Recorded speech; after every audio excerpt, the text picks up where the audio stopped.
Aquellos que llegaron un poquitico después, bienvenidos de nuevo a la casa del Señor. Tenemos un culto de oración, como siempre lo hacemos todos los miércoles a las 7 de la noche. Traemos una reflexión corta, no más de 30 minutos. No se oye. Siéntense un poquito más adelante porque de verdad que la voz no me da. No me da la voz, de verdad que no. Los que no puedan oír, por favor, me van a dar la impresión. Jesús, tú que te sientas un poco adelante también. Sí. Exacto. Sí, vamos a tener que poner micrófono, hermanos. Aquí también los... Aunque sea con una sola bocina. Aunque sea con una sola bocina. Sí. Sí, porque cuando se sientan atrás. Sí, porque a mí me cuesta a veces subir la voz tanto. Quedó después ronco el domingo. Quedó.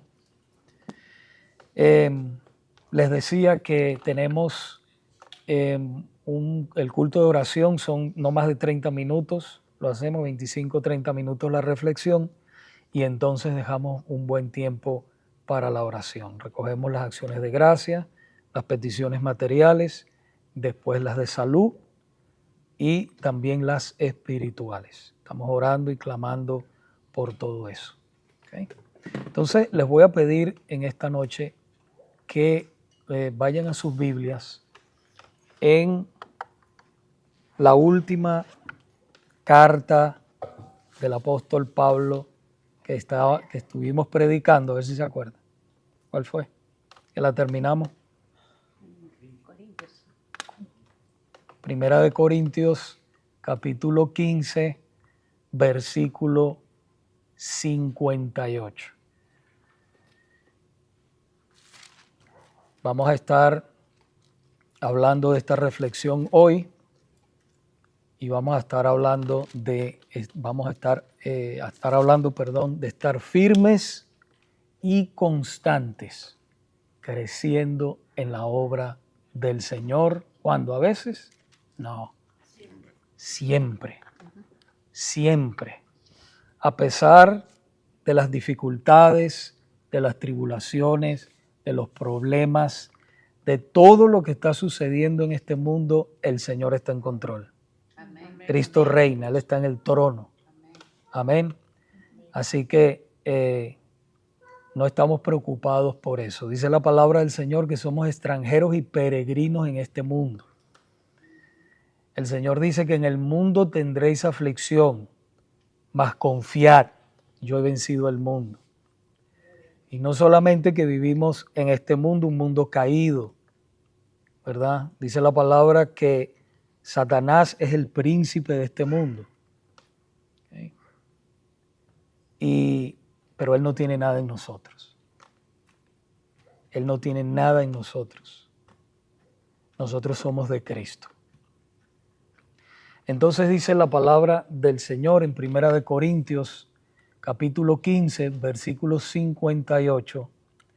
Así que, hermanos míos, estad firmes y constantes, creciendo en la obra del Señor siempre, sabiendo que vuestro trabajo en el Señor no es en vano. Eso nos da esperanza, a pesar de que todo lo que hemos puesto nuestra fe en nuestro Señor y Salvador Jesucristo, pues sabemos que nada nos podrá arrebatar de la mano de nuestro Señor. Nosotros ya estamos viviendo la vida eterna. Yo siempre digo eso. No es que la vamos a vivir, es que ya entramos a la vida eterna. ¿Por qué?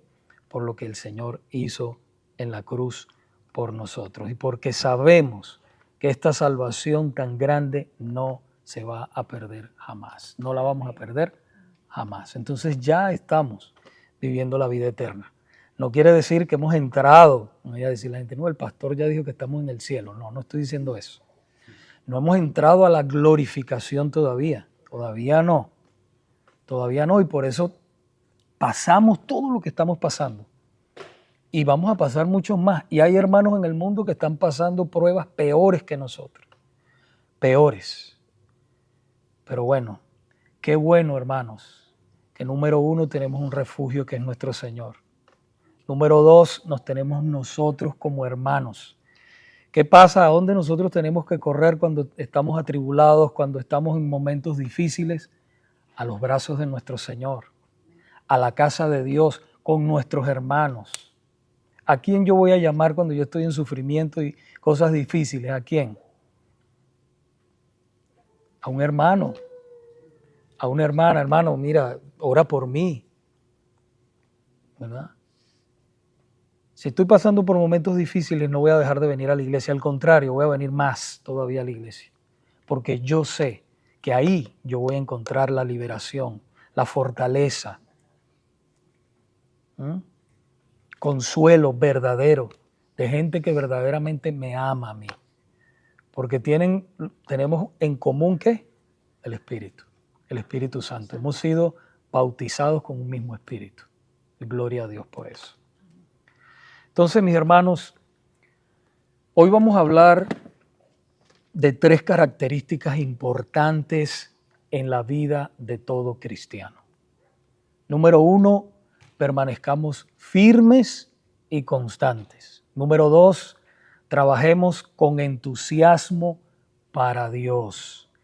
Sabemos que a veces vienen problemas y estamos como que no hay mucho entusiasmo. Una cosa es el sufrimiento y otra cosa es el desánimo. El desánimo no viene de Dios. El desánimo viene, pero no viene de Dios, ¿verdad? ¿Okay? Puede ser que vengan momentos de tribulación a nuestras vidas y de hecho vienen, pero el desánimo es otra cosa. Debemos pedirle al Señor que nos levante en medio de ese desánimo. El desánimo es que tú no quieres nada, no quieres saber de este mundo, no quieres saber de la gente, no quieres un desánimo, una tristeza, ¿verdad? Que estás sintiendo por algo que te está afligiendo, ¿verdad? Bien sea dentro de ti, ¿okay? O bien sea algo externo que está pasando. Entonces, la ventaja que nosotros tenemos es que el Espíritu Santo de Dios vive en nosotros. Y cuando nosotros clamamos a Él, mira hermano, eso es algo tremendo. Viene paz a tu vida verdadera. Es una paz que el mundo no la puede dar. ¿Okay? Es esa paz que nos habla Filipenses capítulo 4, ¿verdad? Es una paz que sobrepasa todo entendimiento. Esa paz que sobrepasa todo entendimiento es una paz sobrenatural que tú dices, pero yo no sé por qué, que estoy pasando lo que estoy pasando, pero tengo gozo. Y todas las cosas están mal y todo lo que está sucediendo está mal, pero yo tengo la paz y sé que es la paz de Dios. Y esa paz nadie se la puede quitar, hermano. Nadie. Porque es una paz que Dios se la dio. Así es. Amén. Entonces, número 3, finalizaremos con la fidelidad a Dios será recompensada. Tiene recompensa aquí, pero también tiene recompensa allá, cuando entremos en la presencia del Señor. Entonces, vamos a ver el primer punto, permanezcamos firmes y constantes. Vayan conmigo otra vez al versículo 58 de 1 Corintios capítulo 15, que dice, así que hermanos míos amados, estad firmes y constantes. Firmes y constantes, 2 características muy importantes en la vida de todo cristiano. Mis hermanos, por causa de la promesa de la resurrección y la seguridad que tenemos todos de la vida eterna, Pablo nos aconseja en este versículo a que permanezcamos firmes y constantes sirviendo al Señor. ¿Usted no se ha dado cuenta que cuando usted está mal y usted se preocupa todo por usted, pero cuando usted se empieza a encerrar en usted, pero cuando usted empieza a servirle a los demás, usted se siente diferente? Usted se olvida de usted para enfocarse en los demás y servirle a los demás. Y esa es la voluntad de Dios en nuestras vidas, que le sirvamos a los demás. Nosotros no podemos servir a Dios si no servimos a los demás. En el idioma original griego en que se escribió el Nuevo Testamento, la palabra estad firme significa mantener la posición o no ceder terreno. No retroceda. Si no puede avanzar, quédese en el mismo punto, pero no retroceda. Quédese ahí. Se vale llorar, se vale patalear en los momentos difíciles, pero no se vale retroceder. No retroceda, hermano. Usted avanzó en el Señor, quédese ahí. Ya yo estoy yendo a la iglesia, ya estoy leyendo la palabra, ya yo estoy buscando de Dios y ahí me voy a quedar. Ok, estoy atribulado, estoy angustiado o angustiada, pero aquí me voy a quedar. Esto va a pasar. Toda angustia, toda lágrima será secada por el Señor. Toda tormenta pasa. Nada es para siempre. Acuérdense de eso. Nada es para siempre. Todo pasa. Tenemos que recordar que somos extranjeros y peregrinos en esta tierra. Muchos de nosotros en breve volaremos al Señor, unos primero, otros después, pero volaremos a la presencia del Señor un día y dejaremos este cuerpo, ¿verdad? Temporal, como dice la palabra, esta tienda de campaña temporal, porque es temporal, y estaremos con el Señor. Y eso nos da esperanza. El cristiano verdadero tiene esperanza. Qué hermoso es eso, que nosotros tenemos esperanza. No somos como los que no tienen esperanza. Y por eso estamos predicando esta palabra, este evangelio tan poderoso, para que muchos también vengan al conocimiento de la verdad, para que muchos también entren en esta esperanza eterna. Conozcan el amor. No podemos darnos el lujo de aflojarnos. No podemos darnos el lujo, hermanos, de desanimarnos o dejar que las cosas pasajeras de este mundo apaguen la llama del Espíritu Santo en nosotros. ¿Se acuerdan lo que dice la palabra del Señor? No apaguéis al Espíritu de Dios, con el cual fuisteis sellados para el día de la redención. ¿Cómo nosotros apagamos al Espíritu? Cuando nosotros nos descuidamos, dejamos de practicar las disciplinas espirituales. La oración, el ayuno, el congregarnos entre hermanos, el leer la palabra de Dios. Así como nosotros comemos todos los días, yo siempre lo digo, necesitamos comer la palabra de Dios. Como me decía un hermano que le enseñó su pastor, así no tengas ganas de leer la palabra, léela. Léela. Usted no se ha dado cuenta que cuando usted se siente mal, usted no quiere ni comer. No le pasa nada, pero sin embargo pasan 3, 4 días y la gente que te ama te viene alrededor y te dice, pero come algo porque te vas a morir. ¿Ah? Y entonces forzadamente tienes que comer. Así mismo es la palabra de Dios. Así sea forzándonos, tenemos que comer la palabra de Dios porque la palabra de Dios es vida. Otra palabra, hermanos, importante y que nombra el apóstol Pablo aquí en este versículo es la palabra constantes. En el griego original se dice hupomone, que literalmente significa paciencia. Paciencia. Nosotros vivimos en esta generación donde esta generación quiere todo rápido. Todo tiene que ser rápido, ¿verdad? Todo. Y estamos acostumbrados a eso. Pero Dios no está apurado. Las cosas van a venir en el tiempo de Dios, no en el tiempo de nosotros. Pero esta palabra constantes también significa inamovible. Inamovible. Y esta última palabra está relacionada con Primera de Tesalonicenses. Si usted puede ir ahí, por favor. Primera de Tesalonicenses, capítulo 1, versículo 3. Inamovible.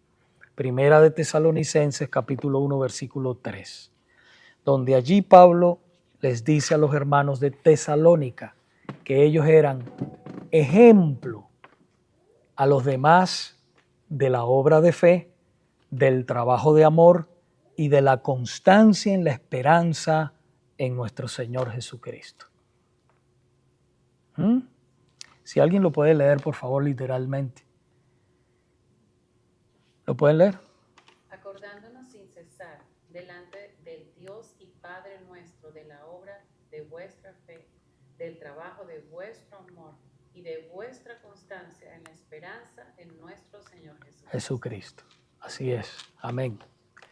Pablo le escribió al joven Timoteo en 2 de Timoteo capítulo 2, versículos del 8 al 10, diciéndole: acuérdate de Jesucristo, del linaje de David, resucitado de los muertos conforme a mi evangelio, en el cual sufro penalidades. Mire lo que dice: sufro penalidades, hasta prisiones a modo de malhechor, mas la palabra de Dios no está presa.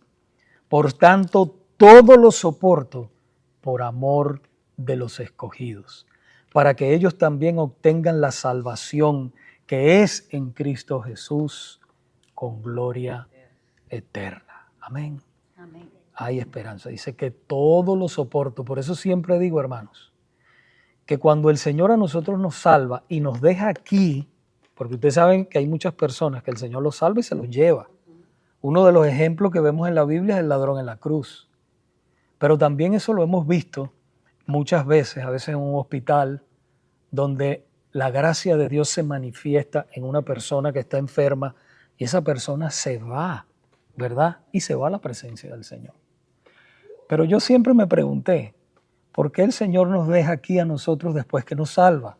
Y es precisamente para que seamos sus testigos aquí en la tierra, para que seamos sus manos, su boca, sus pies, sus ojos, para que comuniquemos este evangelio tan poderoso, que es el único que puede salvar y cambiar vidas. Entonces, estamos en misión. No nos enfoquemos mucho en las cosas de este mundo, lo que está pasando. No sé si a usted le pasa igual que a mí, cuando ve 2 o 3 noticias se entristece, pero por supuesto que nos vamos a entristecer. Vemos cómo está el mundo, tantos jóvenes, ¿verdad?, destruidos por la droga, por el alcohol, por el pecado que abunda tanto. ¿Cómo no van a ser, cómo no nos vamos a entristecer? Hermanos, pero hay esperanza en Cristo Jesús. ¿Qué tenemos que hacer nosotros? Predicar la palabra de Dios a nuestras amistades, en nuestros trabajos, y una cosa muy importante y que impacta a la gente es el testimonio de vida. Un testimonio de vida dice más que 1000 palabras. A veces usted no tiene casi ni que hablar, pero su testimonio es poderosísimo, porque la gente nos observa. Somos cartas abiertas al mundo y ellos nos están observando. Entonces es importante qué nosotros hacemos, qué nosotros decimos. Y algo muy importante también, no comprometamos la palabra de Dios. Temámosles, siempre yo digo esto, temámosles más a Dios que a la gente. No maquillemos el mensaje, que eso es muy popular hoy en día. Debemos decir las cosas con amor, pero debemos decir todo o predicar todo el consejo de Dios, esté como esté. ¿Por qué? Porque la palabra de Dios es la que va a convertir verdaderamente a las almas, a aquellos que el Señor ha predestinado para esta salvación tan grande. Ahora, fíjese el grado de compromiso que tenía Pablo con Dios y con su obra, al punto de sufrir cualquier cosa por amor a Dios y por amor a aquellos escogidos que Dios había escogido desde antes de la fundación del mundo para salvación. Nuestro Señor nos hizo un llamado a nosotros. Me llama mucho, la vida de Pablo es tremenda, hermanos. Eso, si usted la puede estudiar, estudie la vida de Pablo. Pero el Señor nos hizo un llamado a abandonar todo deseo contrario a su voluntad por Él y por amor a su obra. No estoy diciendo que ahora usted va a dejar completamente todo y su familia por ir a servir al Señor. No estoy hablando de eso. Estoy hablando que nosotros debemos abandonar todo aquello que el Señor dice que es pecado. Abandonar todo aquello que sabemos que el Señor le disgusta, ¿verdad? Para seguirlo a Él verdaderamente. En el Evangelio de Lucas, capítulo 9, versículos 23 al 25, nuestro Señor dijo: si alguno quiere venir en pos de mí, niéguese a sí mismo, tome su cruz cada día y sígame. Porque todo aquel que quiera salvar su vida la perderá, y todo el que pierda su vida por causa de mí, éste la salvará. Pues ¿qué aprovecha al hombre si gana todo el mundo y se destruye o se pierde a sí mismo? El llamado del Señor es un llamado radical. No quiere decir, hermanos, que usted no disfrute de las bendiciones que Dios le ha dado. Pero usted tiene que entender, y todos los días debemos revisar nuestros corazones, porque estos corazones, como decía Juan Calvino, son una fábrica de ídolos. Y sin querer, nosotros a veces nos encontramos idolatrando las cosas materiales de este mundo. Y eso es una verdad. Nos pasa a todos. Tenemos que tener cuidado con nuestros corazones, que nada, porque déjeme decirle algo, usted es un hijo y una hija de Dios. Y cuando Dios vea que algo toma el lugar de él en su corazón, Dios va a empezar a mover las piezas para destruir ese ídolo. Le va a empezar a hablar de alguna manera a usted para que usted se deshaga de ese ídolo. Y le va a mostrar, ¿verdad?, que usted tiene un ídolo antes que él. Porque usted, nadie puede servir a dos señores, porque aborrecerá a uno y amará al otro. No podemos servir a Dios y a las riquezas al mismo tiempo. El verdadero cristianismo es un llamado de Dios a la autonegación. Es un llamado, hermanos, a complacer a Dios antes que a nosotros mismos. Ese es el costo que todo verdadero discípulo de Cristo debe pagar en este mundo.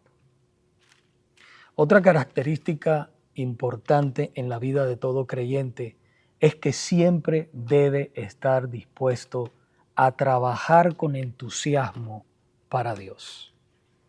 Siempre debe estar dispuesto a trabajar con entusiasmo para Dios. Vaya ahí otra vez, por favor, a 1 Corintios 15, versículo 58, que nos dice: creciendo en la obra del Señor siempre. ¿Lo vio?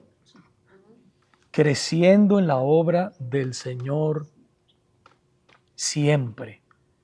Pablo decía a los corintios que debían siempre estar creciendo en la obra del Señor por causa de lo mucho que nosotros hemos recibido o que ellos habían recibido.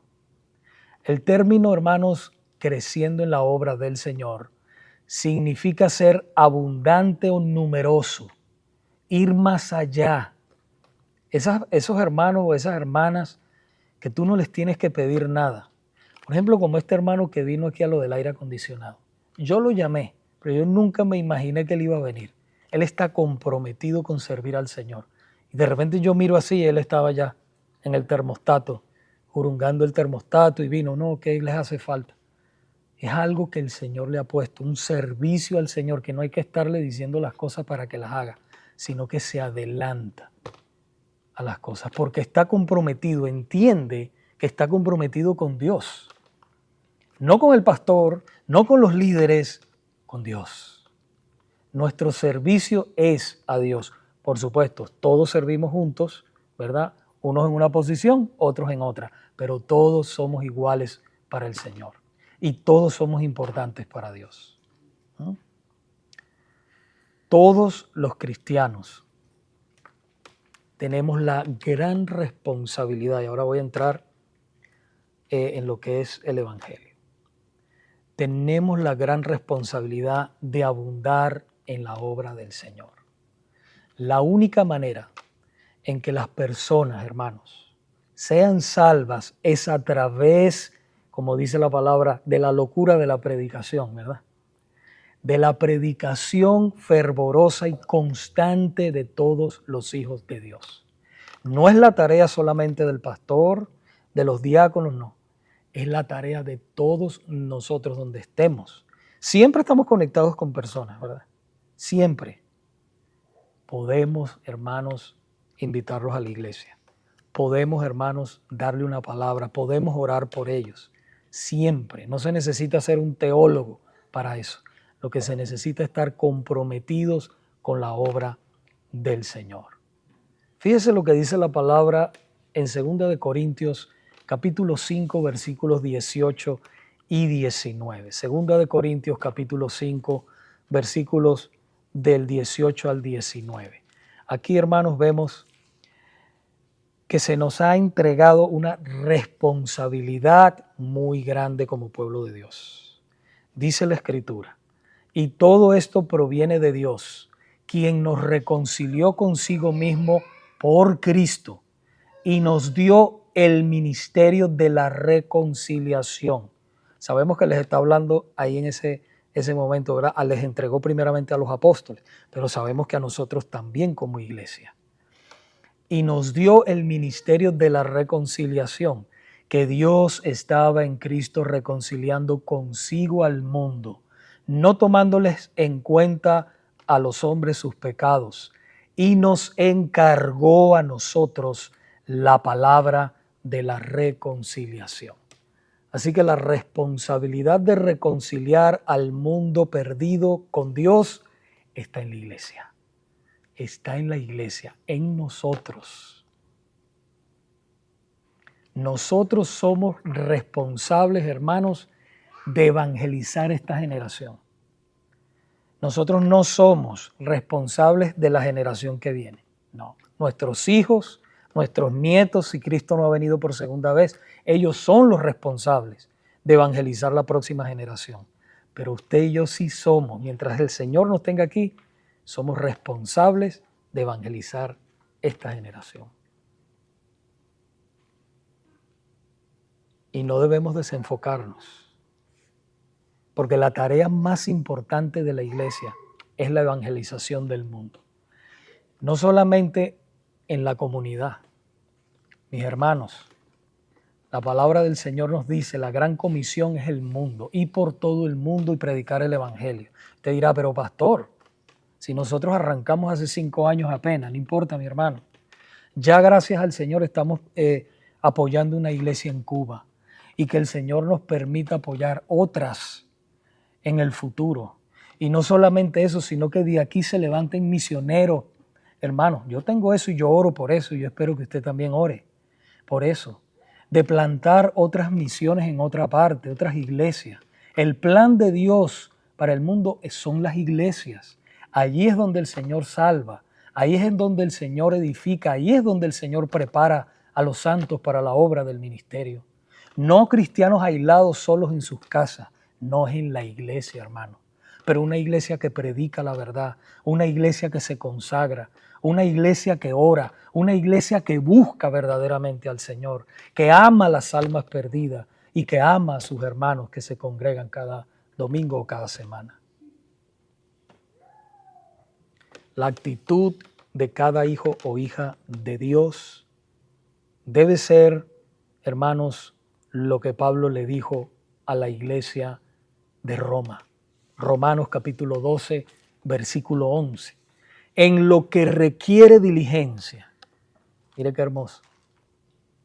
En lo que requiere diligencia, no perezosos, fervientes en espíritu sirviendo al Señor. Fervientes en espíritu. Y sabemos que todos trabajamos duro, hermanos. Pero ferviente, hay que pedirle, Señor, dame fuerzas extras. Dame fuerzas extras. Para que lo que haga para ti, lo haga con ese fervor. Y sabemos que el enemigo va a tratar siempre de distraer sufrimientos, tribulaciones, problemas. Pero mira, hermano, y lo he comprobado en mi vida. Tienes que estar firme. Cuando tú no estás enfocado en ti, te enfocas en lo que Dios te ha dicho, olvídense. vienen fuerzas nuevas. Fuerzas nuevas vienen a nosotros. El Señor nos fortalece y nos levanta. Sabemos que el premio más grande que el Señor, nuestro Señor nos ha dado es la salvación del alma. Y eso lo sabemos. Pero también, hermanos, la Biblia nos dice que la fidelidad a Dios será recompensada.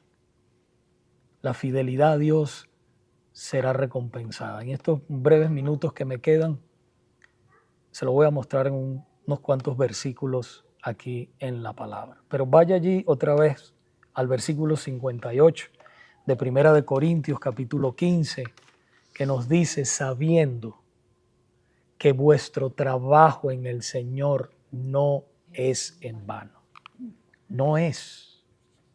Hermanos, y fíjense que nosotros a veces hablamos, pensamos y hablamos y comentamos que solamente le estamos sirviendo al Señor en la iglesia. Y no es solamente allí. Este sacerdocio se ha extendido. La palabra nos lo dice, el Nuevo Testamento.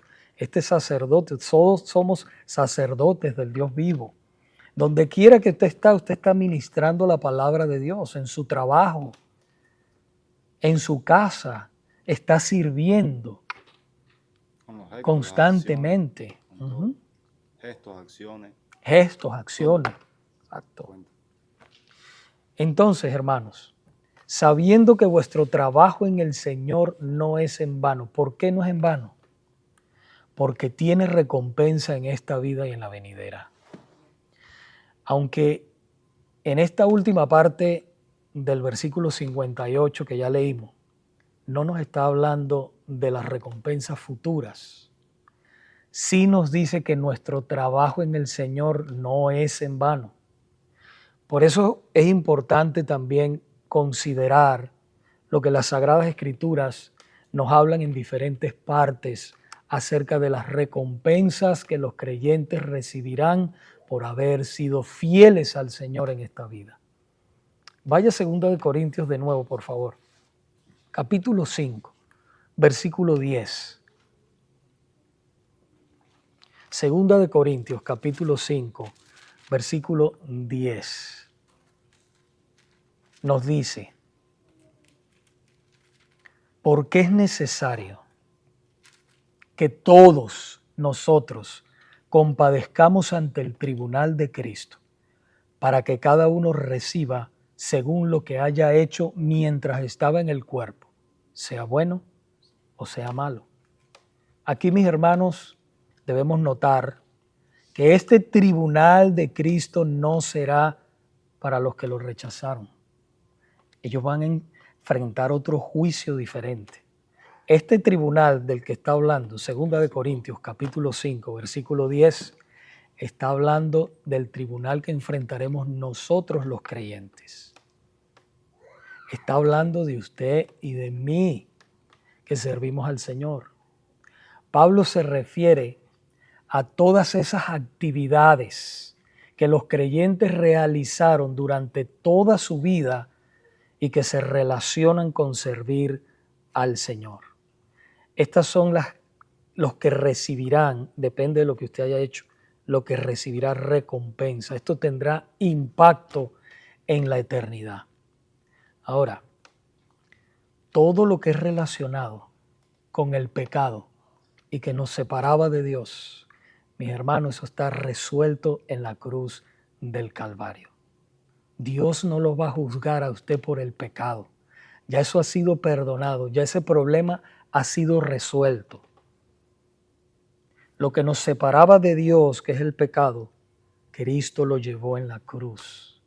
Aquí estamos hablando, hermanos, de lo que nosotros hemos hecho, cómo nosotros hemos tratado, cómo nosotros hemos trabajado en la obra del Señor.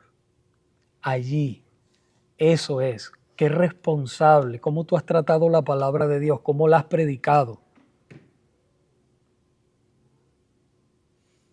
Fíjese lo que dice Efesios capítulo 1, versículo 7, que tenemos redención por su sangre, la sangre de Cristo, el perdón de pecados según las riquezas de su gracia. Vuelvo y repito, el problema del pecado ya ha sido resuelto. ¿Okay? Usted no va a ser condenado. Ningún hijo de Dios será condenado. Este juicio es para la recompensa. Fíjense que yo me pongo a pensar, ¿cómo será cuando el Señor, que nos haya llamado a hacer algo para Él, pero que nos haya llamado a eso, ¿okay?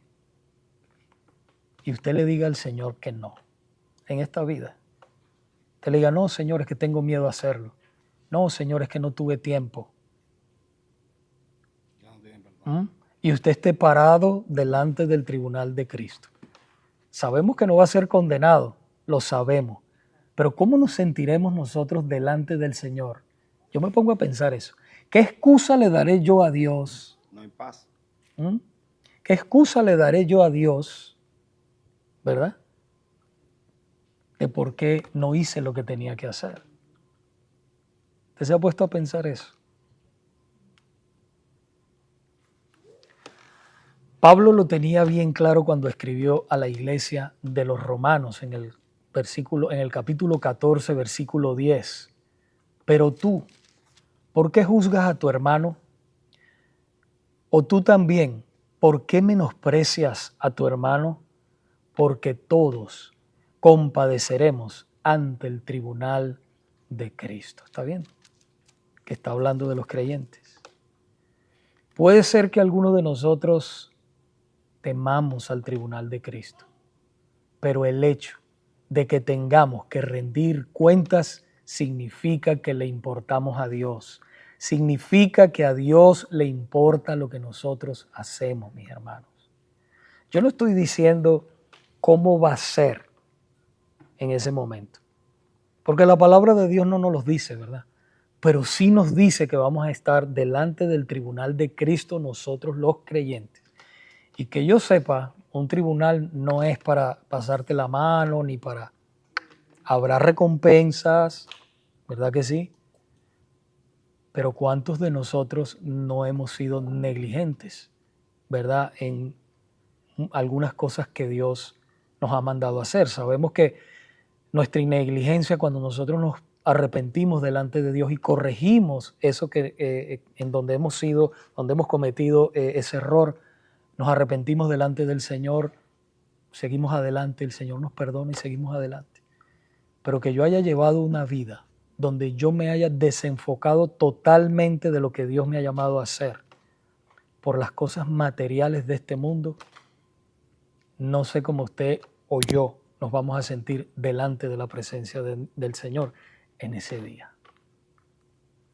Entonces, mis hermanos, nuestro Señor Jesús contó una parábola que nos ilustra claramente que el creyente recibirá recompensas en el cielo.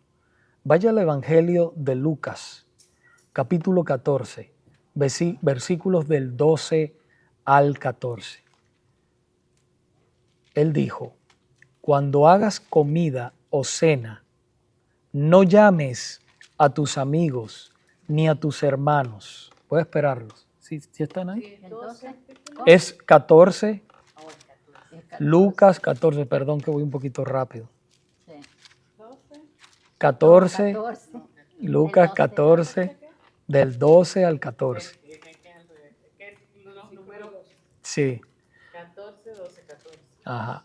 Cuando hagas comida o cena, no llames a tus amigos, ni a tus hermanos, ni a tus parientes, ni a tus vecinos ricos, no sea que ellos, a su vez, te vuelvan a convidar y seas recompensado.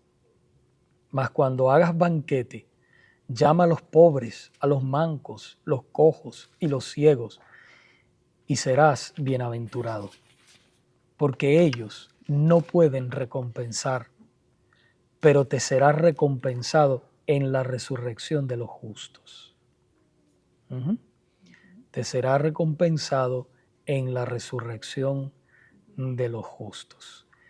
Claro está, no quiero extenderme para explicar esta palabra que el Señor está exponiendo, que se escribió aquí en el Evangelio, pero claro está en que habrá recompensas, ¿okay?, en la resurrección de los justos. Por eso, hermanos, no nos cansemos, pues, de hacer el bien, porque a su tiempo segaremos si no desmayamos. Gálatas 6:9. Porque Dios no es injusto para olvidar vuestra obra y el trabajo de amor que habéis mostrado hacia su nombre, habiendo servido a los santos y sirviéndoles aún. Hebreos 6:10. Y en Apocalipsis, capítulo 14, el último libro de la Biblia, Apocalipsis 14:13, el apóstol Juan dijo: oí una voz que desde el cielo me decía: escribe, bienaventurados de aquí en adelante los muertos que mueren en el Señor. Fíjese lo que dice: los muertos que mueren en el Señor. Sí, dice el Espíritu, descansarán de sus trabajos, porque sus obras con ellos siguen. ¿Cuáles obras? ¿Cuáles obras, mis hermanos? Las que hicieron cuando estaban aquí en vida. Sus obras con ellos siguen. Por eso les animo a tomar muy en serio las palabras de nuestro Señor Jesucristo cuando dijo en Mateo capítulo 6, versículos 19 al 21. Y con esto... ¿Qué dijiste? ¿Mm? ¿Qué fue el versículo? El Evangelio de Mateo, Mateo. Mateo capítulo 6, versículos del 19 al 21, y con esto terminamos. 6, 19 al 21. ¿Están ahí? Dice: no os hagáis tesoros en la tierra, donde la polilla y el orín corrompen, y donde ladrones minan y hurtan, sino haceos tesoros en el cielo, donde la polilla ni el orín corrompe, y donde ladrones no minan ni hurtan. Porque donde esté vuestro tesoro, allí estará también vuestro corazón. Entonces, mis hermanos, podemos ver claramente que también en el cielo habrán recompensas. La recompensa más grande, lo sabemos que hemos recibido, es la salvación de nuestras almas. Eso es lo más grande. Pero también la palabra nos dice que habrán otras recompensas, y esas recompensas serán aquellas que nosotros con fidelidad hayamos cumplido. No por lo mucho que hagas, sino por lo fiel que has sido al Señor durante toda esta vida. ¿Okay? Bueno, buenas noches, y ahora vamos a pasar a lo que es la oración.